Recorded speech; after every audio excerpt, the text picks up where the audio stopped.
And now, from Laurel, Maryland, the Silicon Trailer Park, it's snack time. Oh, the Silicon Trailer Park. Yes, this is Laurel, Maryland. It is 3:15. And yes, it's time for Snackboy. Today I'd like to start on one of your emails. And this email comes from Rox, R-O-X. Okay, it says, Terry, I have one question. How does your family feel about you talking about them, or do they not watch? Oh, Rox, that's a great question, and a lot of people have been curious. Well, here's the thing. Grandmother, who's my absolute all-time favorite topic du jour for Snackboy, pretty much could watch every episode about her and pretty much have no idea what's going on, and that's okay. She's very, very happy, nicely medicated. As far as my mother and father are concerned, well, they're a little weary. You see, if you've noticed, I've never talked about good old Mom on Snackboy. I'm not saying I never will, but my mom and I have a little deal going.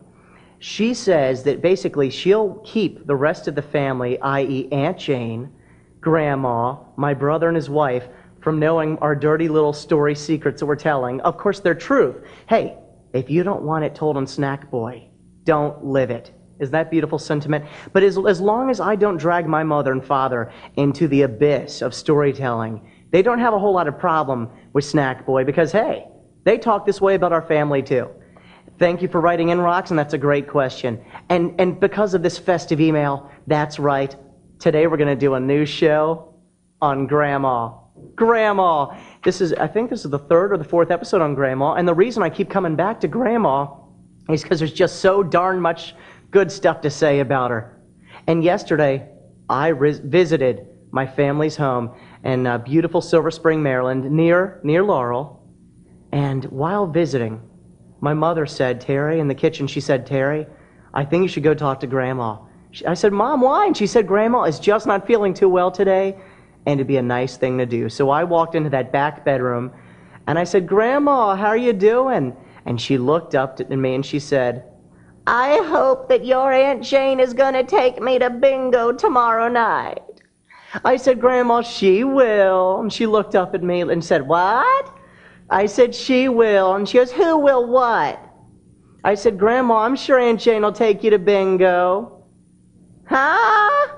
Anyway, how you doing, Grandma? And I gave her a hug and a little peck on the cheek and let her watch TV.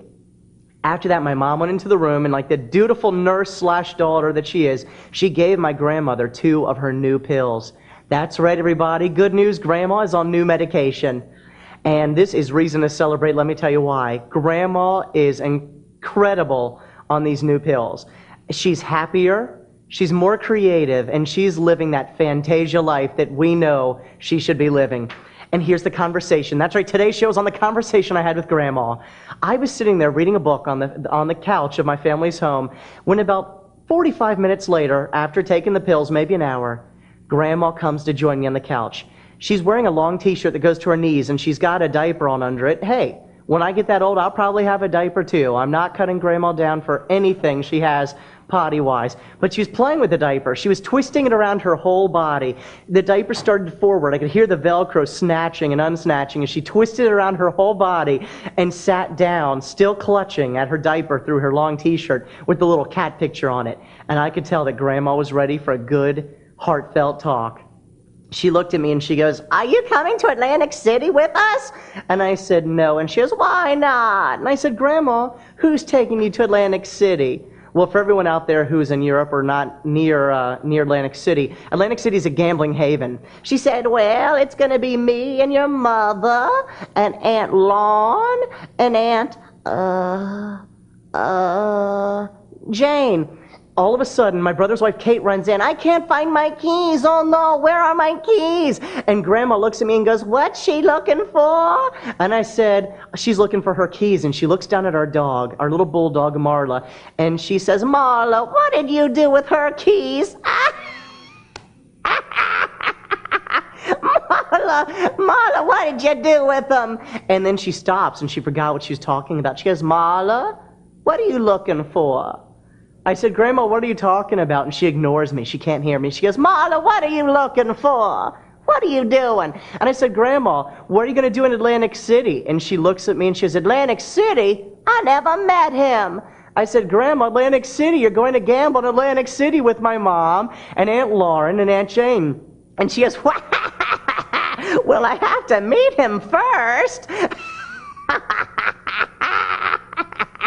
I said, meet who? Marla, I have to meet him first. And of course, you all might be confused. Well, so was I. And then I said, Grandma, what are you going to do in Atlantic City? You're going to gamble? She goes, I'm going to win $100. Cut. Oh, I'm not going to win $100, Marla.